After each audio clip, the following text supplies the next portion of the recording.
I went 1 for 8. I got Tokoyami and Sue right, I think. I don't even remember if I got them right, but welcome back to the Young Black Geek channel. My name is Jeff, and today we're talking My Hero Academia, chapter 61. Come at me, bro. That's not the name of this chapter, but come at me, guys, is what I immediately thought come at me, bro. But honestly, if we're being completely real with each other here, solid chapter, of course. It was a straight chapter.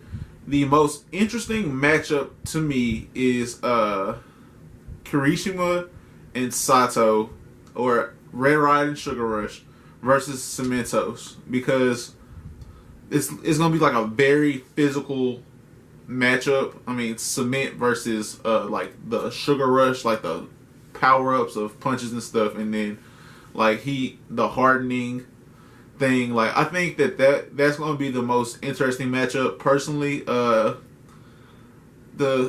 Ectoplasm versus Tokoyami and Suyu. I think it could be good.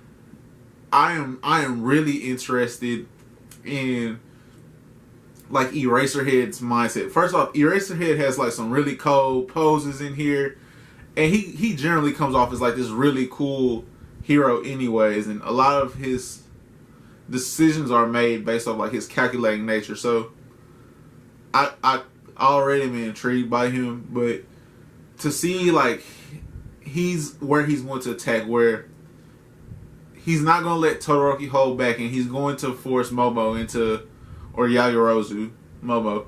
And he's going to force her to be herself, to kind of come out of her shell and stop taking a back seat to people, because she's Todoroki's equal in terms of how they got in and the potential of her quirk. So she's got to start acting like she's his equal, versus where she's at now, kind of taking a back seat to him specifically. I haven't really noticed her take a back seat to anyone else.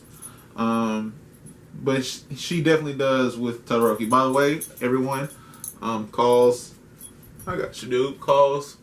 recording with us today, so that he doesn't have to be kennelled or biting on my favorite chair. So, got Call in the video, if I haven't talked about that. So, diving deeper into this chapter though, I think that Recovery Girl, her commentary throughout the middle portion of this chapter towards the end, when she talks about the communication necessary, and not the communication with people you're familiar with, like your sidekick, but rather the communication with people that you don't interact with often, is what can lead to a great effort of a hero. Where, yes, you can be like the strongest hero and take care of things by yourself, but if you're not that, and you do encounter like another hero, you need to be able to communicate what's going on effectively enough to get tasks done, which is why the pairing of Midoriya and Bakugo is extremely interesting, because they're horrible at communicating with each other. They scream at each other in the chapter right after Bakugo smacks Midoriya for telling him like, look, we probably need to avoid All Might, because regardless of what he's done to himself, him at 50% weight down is still stronger than both of us by far. So we need to really, really focus on escaping rather than confronting him. And while Bakugo also has like a solid plan in mind, neither one of them really are good at voicing their opinions to the other. Like, neither one of them try to understand where the other's coming from.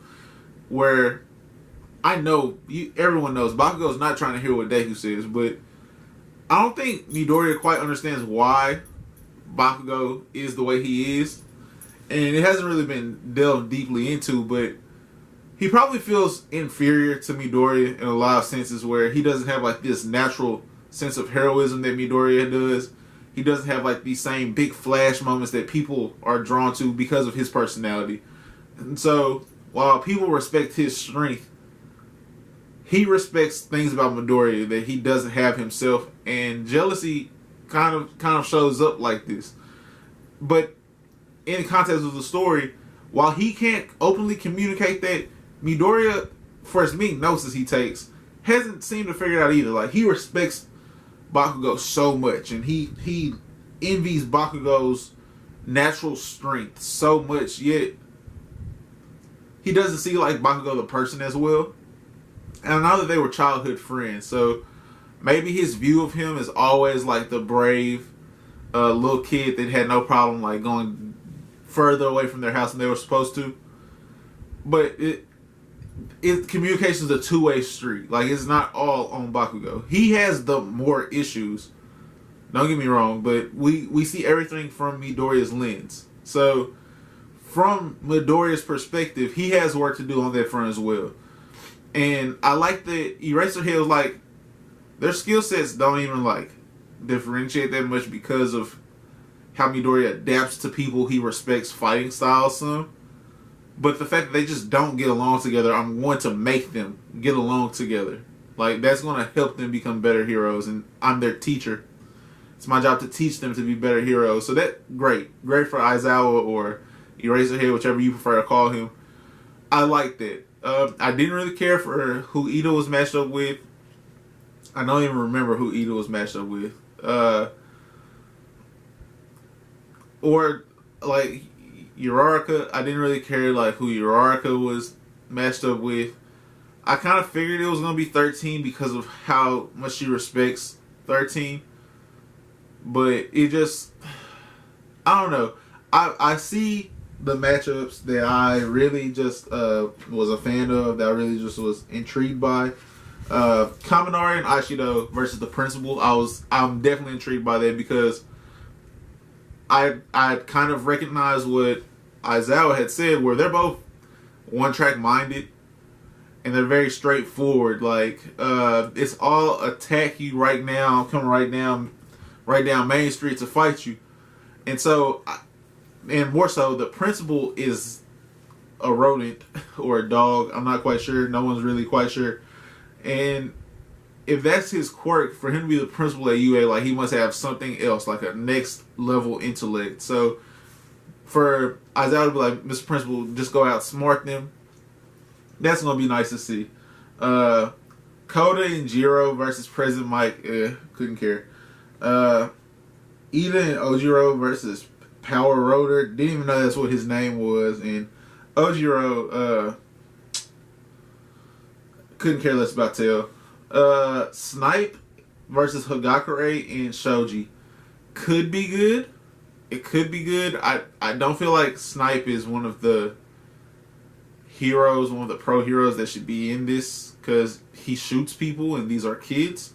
But maybe he won't be able to see Hagakure. And Shoji, I think he can regenerate, I think. Maybe not. Let's hope so. I mean, or he'll be filled with bullets. And then Zero and Mineta versus Midnight, which they are the most teenage boys of the, well, Kaminari too.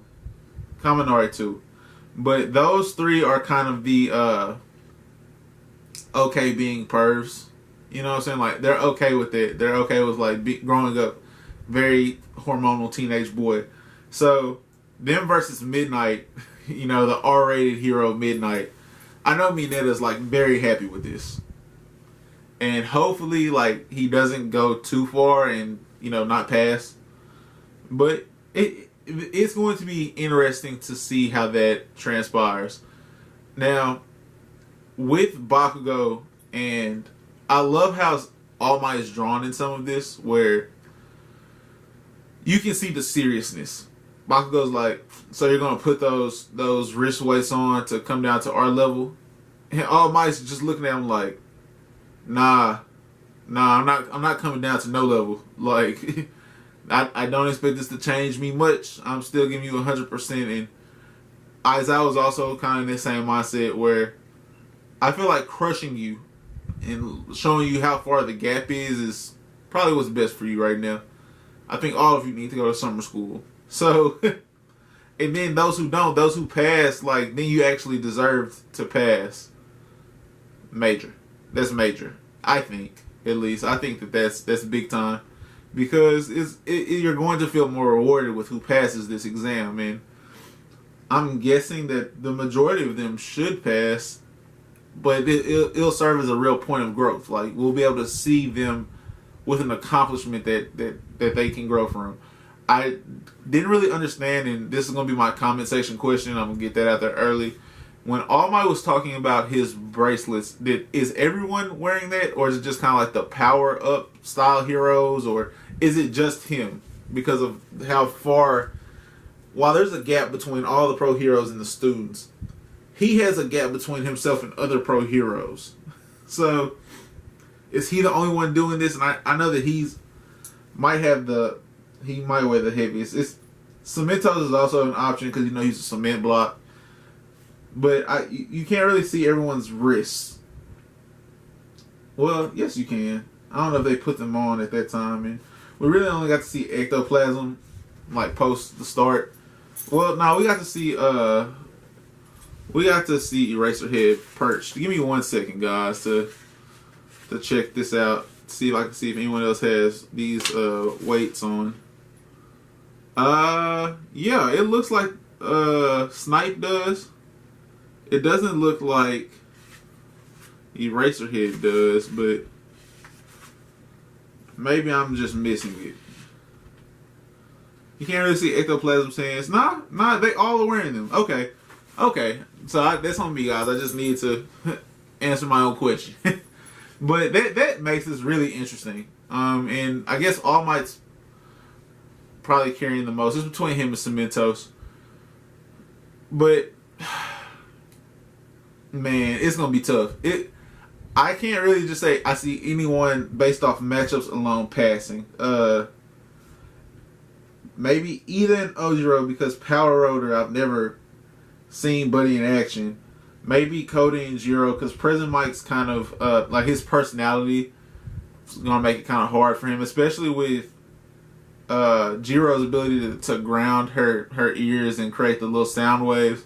So that might create like an interesting matchup for sound wave wise, and Coda kind of operates off sound waves too with the animals. So all of that is a dope matchup, I guess. Just they're all boring characters, but their boringness together links them. That's big though.